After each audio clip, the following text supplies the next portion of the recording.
Brilliance Audio presents Rogue by J.B. Turner, performed by Jeffrey Kafer.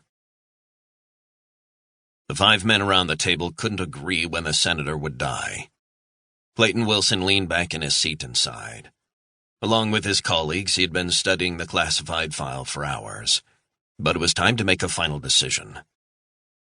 "Gentlemen," he said, "my view is that this man is a real threat to our interest."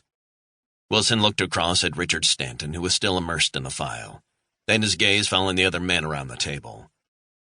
"I believe the analysis we have proves this man will not go away. He is openly advocating we invoke Article 13 of NATO to withdraw. This position seems to be finding favor in some quarters of the media, too, and it clearly jeopardizes the security of the whole of Europe, as well as going against American economic and political interests. He will not be silenced. Do we all agree on this?" Nods from each of the 4 men. The speech to the press club sent shockwaves around our allies. What the hell is going on in Washington, they wanted to know. And that's why I believe we should use the window of opportunity. We have exactly 9 days to neutralize him once and for all. Stanton pinched the bridge of his nose as he looked up. "I agree with the analysis. I just feel that carrying out the operation in a friendly country does pose logistical as well as diplomatic challenges. Isn't he due to head to China as part of a trade mission in 8 months?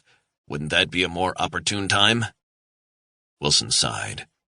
"The analysis is telling us that the timescale should be within the next 30 days. His popularity and ideas are gaining traction. Young people like him, old people like him. If he'd stayed on the fringes, fine, but he's no longer on the fringes. He's mainstream. We can't allow this to develop any further." Stanton turned and looked at the other 3 men in the room. Retired General Adam C. Johnson, retired Admiral Charles Coleridge, and former director of the CIA Crawford McGovern. The only one of the group not present was Brigadier Jack Sands, a non-voting member, their point man in Scotland. "Gentlemen, I'm with Clayton," Stanton said. "But I'm concerned about giving ourselves such a tight window of opportunity on this. Adam, what are your thoughts on timing?" Johnson looked up from the notes and peered over his half-moon spectacles. "The beauty of the option in 9 days is that our latest intelligence shows that the senator is planning to spend a day outside the confines of the summit secure zone. We need to take advantage. In addition, we already have an operative within striking distance. We know the senator's plan for this trip and have for the last 3 months. A whole set of problems will be presented to us if we wait. I'm with Clayton on this. We do it in 9 days. Coleridge nodded, eyes dead. "Agreed." Wilson cleared his throat and looked across at McGovern, his mentor and predecessor at the agency. "Crawford, your thoughts?" McGovern stared at Wilson. "I followed the senator's career with interest of late. I met him once at a reception at the British Embassy. Very sociable, very bright. But what takes this guy to a different level is that he is being seriously touted as a presidential candidate. He is going to run. The opinion formers love him, both right and left.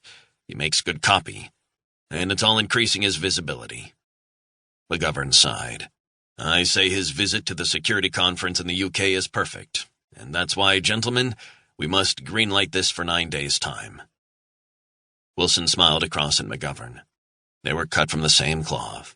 Men who understood the military, understood what America needed to remain preeminent on the world stage, what it took to stay number 1. He knew as well as anyone that withdrawal from the world stage, isolationism, would only benefit China, Russia, and other sworn enemies, including Iran. They'd be free to extend their tentacles, and Wilson and his cohorts couldn't allow that. That was what people like Senator Crichton didn't get. An Ivy League background and prep school had prepared him for nothing but academia, and his ideas were dangerous. "We have 5 in the room giving the go-ahead. We have 4 agreed on the date. But as you all know, we need unanimous agreement to greenlight this." Stanton flicked through the briefing papers for a few moments before he looked across at Wilson. He let out a long sigh. "Our Director of Operations, Brigadier General McMichael, says both dates are open. But he's also saying the UK visit is the best option. This briefing was dated 72 hours ago. Is that still his position?" Wilson nodded. "I spoke with McMichael before I arrived here. His words, We're good to go. We have a guy in place. We know where he'll be and when. We can greenlight this now." Stanton nodded and scribbled some notes in the margins of the senator's file. He stared long and hard at the black-and-white surveillance photo of the senator clipped to the front. "Very well. 9 days it is."